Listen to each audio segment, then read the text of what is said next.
పోర్టుకోలో 5 లక్షలు తక్కువని పుస్తకడిగని కొన్నాను ఈ ఫ్లాట్. అప్పుడప్పుడు ఈ గిఫ్ట్ పనిచేస్తావు. ఏం చేస్తాం? నా విషయం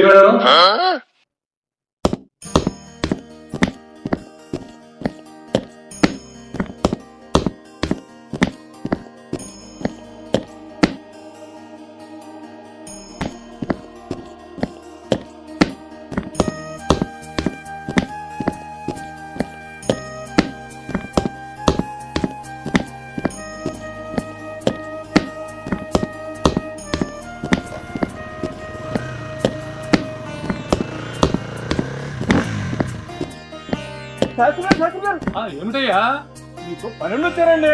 ఏం పని ఉండొచ్చావో ఏమిటో. ఇవాళ అసలే లేట్ అయింది, సోమవారం. భక్తులు అక్కడ శివాలయం దగ్గర అభిషేకాలు చేయించుకుంటే అక్కడ లైన్ లో నిలబడి ఉంటారు. సరేలే, ఏమిటో చెప్పు ఆ పని. ఏం లేదండి, అభిషేకం చేయించుకుందామని. ఎప్పుడు? ఇప్పుడే. ఏమిటి ఇప్పుడు చేయించుకోవడానికి వచ్చావా? అవును శాస్త్రి గారు. పేసాబయ్యా, నువ్వు అభిషేకానికి చేయించుకోవడానికి ఈ రోజు అన్నప్పుడు నిన్న వస్తే సామాన్లు ఏమేమి కావాలో చెప్పేవాడు, తెచ్చుకుని ఇవాళ రెడీగా వచ్చేవాడు. ఇప్పుడు అంటే ఎలా కుదురుతుందయ్యా? గురుగారు రోజు మంచిదని ఏ విధంగానే సరే మీరు నాకు అభిషేకం చేయించాలి గురుగారు. సరే, వాటికి ఏమేమి కావాలో చెప్తాను నేను. చెప్పండి. పాలు, ఆవు పాలు, కాస్త నెయ్యి, అగరబత్తి, ఆకు ఒక్క. ఏమిటి ఇవన్నీ తీసుకుంటారా? ఏమన్నా తక్కువ పడితే నేను దేవాలయం దగ్గర నీకు ఇస్తానులే మరి. గురుగారు ఏమిటయ్యా? అంటారు ఏమి కావాలో లిస్టు చెప్పడం కాకుండా నా కర్మ భలే రావటమయ్యా పొద్దు. నేను సరే, శివాలయానికి దిగువన మా పచారీ షాప్ ఉంది కదా, ఆ షాపు వారి దగ్గరికి వెళితే ఈ సామాన్లు అన్ని చెప్పకపోయినా అభిషేకానికి అని చెప్పావనుకో, వాడు అన్ని సామాన్లు ఇస్తాడు. అవి తీసుకుని తగలడు. ఎందుకంటే ఇప్పుడు వచ్చేస్తున్నా బాబు. నేను నీ మత్తు మరుపు నాకు వచ్చినట్టు నేను వచ్చి సిటీ రాయించడానికి 116.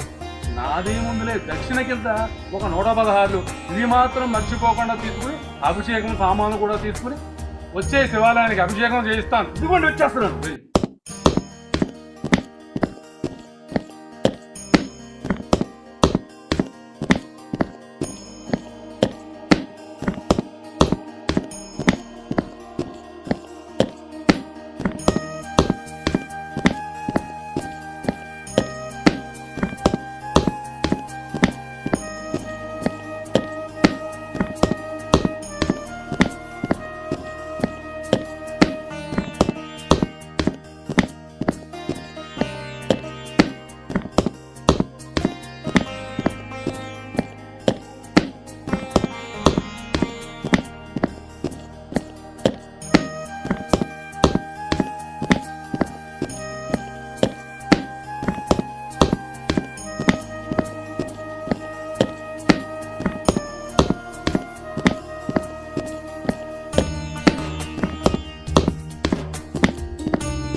ఆలస్యం అయితే ఆలస్యమైంది.